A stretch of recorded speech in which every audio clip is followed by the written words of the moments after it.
스콜리스 환자는 대개 보면 이디오패스 스콜리스 보면 여학생들이 많다고 그랬죠. 그 다음에 우측에 이스케플라가 컴팩스티가 있고 이스케플라가 이렇게 올라와 있어요. 뭐 이 테이블은 지금 그런 기능이 없지만 얘가 SP가 이쪽으로 돌아와서 이렇게 높은 이쪽에 TP 쪽을 이 테이블을 풀어서 이렇게 돌리게 돼 있어요. 원래 각 테이블은.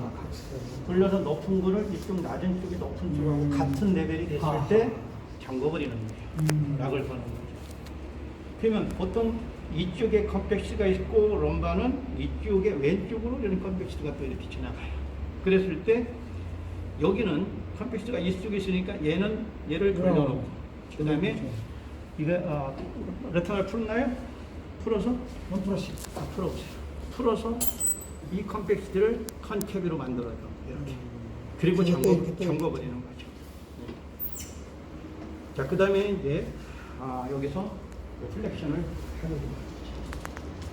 그런데 여기는 이제 스콜리스가 여기 있어서 여기에 굉장히 그 픽세이션이 됐을 거 아니에요. 유착이 돼 있잖아요. 그래서 여기서부터 하나하나씩 플렉션 디텍션을 시키는 거죠. 한 레벨씩 하나씩. 이게 지금 안 풀었을 거예요. 잠궈. 자, 여기서 레터널은 잠궈버리세요. 네, 잠궜습니다. 그래서 이런 식으로. 하나, 둘. 지금 그 락이 걸린 상태에서 한 5cm만 그냥 왔다 갔다 하는 거예요. 이렇게. 한 레벨 다 열어주니까 얼마나 좋겠어요. 그죠? 이렇게 해서.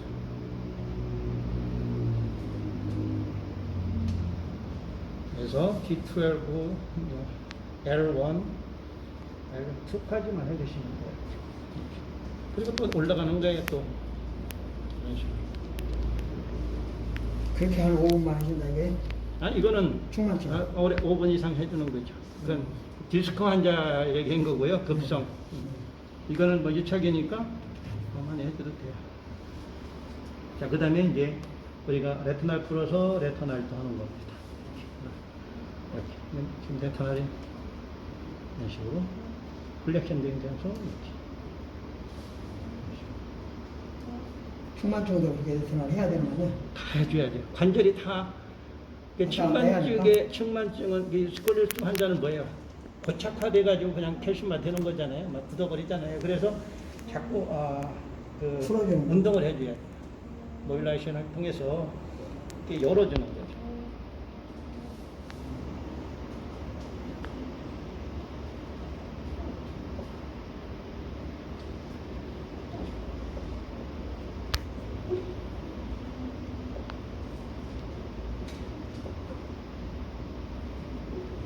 만약에 그러면 여기서 이제 또 세컨더션 하는 거죠. 원장님 지금 측만증 환자가 테이블이 이건 일자라 그런데 이런 식으로. 한쪽에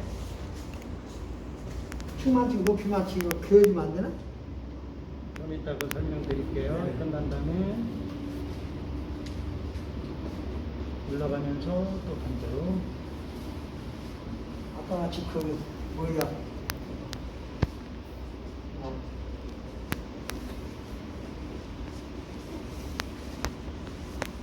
뭐 이런 식으로. 그러니까 플렉션 디트랙션, 그 다음에 레터널 플렉션, 그 다음에 셀컴덕션을 다 교대를 해주고요. 그 다음에 마지막에 플렉션 된 상태는 낙을 잠그고 이것도 잠그고, 그리고 이제 아까 이쪽이 올라왔었잖아요. 이 탭을 다시 풀어가지고 여기를 잡아서 이렇게 회전시키면 얘를 눌러주는 거예요. 이런 식으로. 그러니까 테이블이 돌아간다면 이렇게 되는 거죠. 이렇게. 이해가죠? 높은 쪽. TP. 그냥 뭐 우리가 뭐 이렇게 눌러줘도 되겠지만 그 테이블이 되는 거는 그냥 이렇게 들어가면서. 테이블이 안 된다면 그러니까 지금 이렇게 응용을 하는 거죠. 이렇게, 예. 이렇게 이런 식으로 높은 쪽. 뭐냐면 우리가 뭐 그냥 기버시 타입으로 그냥 노도독하고서 교정을 해줘도 되지만 칵스의 원리는 이제 그런 식으로 해서 측만증을 매일같이 이렇게 해주시면 되는 거고요. 아까 그 탁스에 여기까지